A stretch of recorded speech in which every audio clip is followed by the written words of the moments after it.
Dok, parang damage yung skin barrier ko. Anong gagawin ko? So, meron talaga tayong electron microscope. Nakita talaga natin yung mismong skin barrier natin na na-damage. Oh, relax ka lang, self. Nagtatanong lang naman sila. Hindi naman kasi nila alam kung anong itsura ng skin barrier damage and ano yung feeling na may skin barrier damage, ano po yung itsura nun. So, pwede mo namang i-explain sa kanila ng maayos. Hindi naman kailangan na magalit ka sa kanila. Ganun ba? Sorry na dala lang po ako ng emotions ko.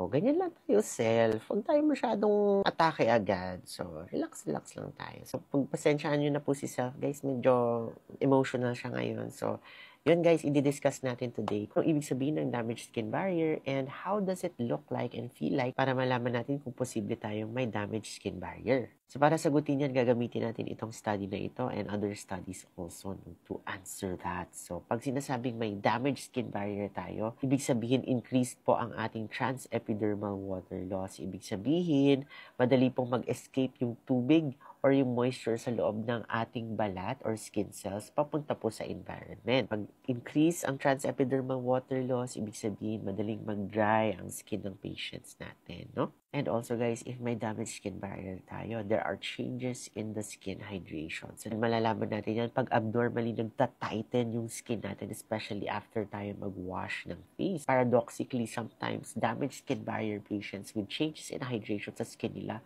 parang nagiging mas lalong puffy yung skin. Number 3 is excess oiliness or sebum production. Kasi na ganito nangyayari guys, because of the damaged skin barrier, nagkakaroon ng change or decreased hydration in the skin, nagkakaroon ng compensatory mechanism na nangyayari, which actually triggers your oil glands to produce more oil in the attempt to keep the remaining water or hydration inside your skin para i-prevent siya na mag-escape into the environment. But as that happens, mas nagiging mas oily yung skin ng pasyente, even though may compromised skin barrier siya. This is usually seen in patients who have acne-prone skin. And also other skin signs na makikita natin that would point out to damaged skin barrier is number 1, flaky siya. Number 2, medyo itchy, red, at saka very sensitive.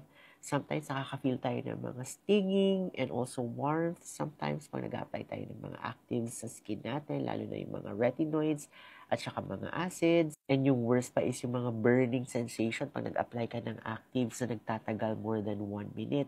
And also yung parang tight yung face mo tapos very shiny looking tapos dry siya. And also purging, no? Pag nagkakaroon tayo ng acne treatments, nagkakaroon ng worsening ng acne natin, probably may contribution doon yung damaged skin barrier. Okay, Doc. So, feeling ko meron talaga akong damaged skin barrier base sa sinabi ninyo. Paano po ba natin, Doc, i-manage yung damaged skin barrier? Number 1 is do not overwash. Okay? So, sinasabi ko sa patients, kung meron silang facial wash or meron silang mild soap, gamitin nila ito properly. So, titignan nyo ang label and instructions. Follow that carefully. So, for Azelane soap, I tell my patients to wash only 15 minutes. Very gentle lang sa face. Huwag ikukuskos, okay? So, when you wash your face, treat your face like a baby's face, no?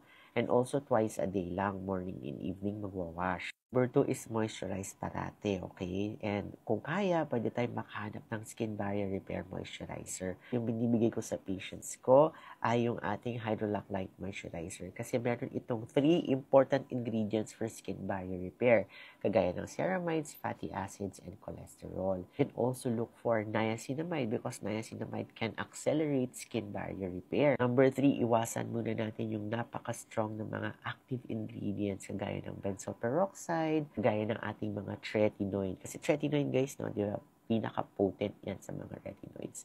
So yung mga malalakas na actives na ito guys, no, iwasan muna natin habang nagre-repair yung mga skin barrier natin. So look for alternatives muna, kagaya ng sa tretinoin, pwede nyo gamitin is retinol and also doon para sa benzoyl peroxide. Instead of that, you can look for lower concentration acids like your BHA or salicylic acid. And yung lifestyle natin guys, kailangan natin ayusin. So pag naliligo tayo, kailangan mabilis lang, 3 to 5 minutes lang. Kasi mas matagal sa water po yung face natin or yung skin natin, mas lalo siyang magdadry and mas lalo madadamage ang ating skin barrier.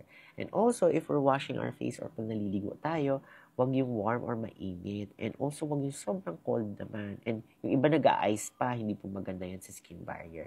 Use only the fresh, cool water from the faucet. Okay na po yun. And also, guys, no, especially Filipinos, try as much as possible to avoid sun exposure or heat exposure kasi very sensitive ang ating mga delicate skin sa araw. Even though naka-sunscreen po tayo, kailangan pa rin natin as much as possible iwasan ang sun exposure, okay? Pero syempre, huwag natin kalilimutan mag-sunscreen always. Pero guys, if hindi pa rin tayo sure, kung nagda-doubt pa rin tayo kung meron ba tayong compromised or damaged skin barrier, the best thing to do is to consult with your board-certified dermatologist. Kasi baka mamaya, guys, nagsususpecha tayo damaged skin barrier, pero iba na palang skin condition na meron tayo, di ba? So, kung mali ang diagnosis, mali din po ang magiging treatment, hindi po ito magiging effective, at baka mapahamak pa tayo. Okay, guys? So, I hope this helps. For more acne tips, follow me. And basta acne, DMD. Bye!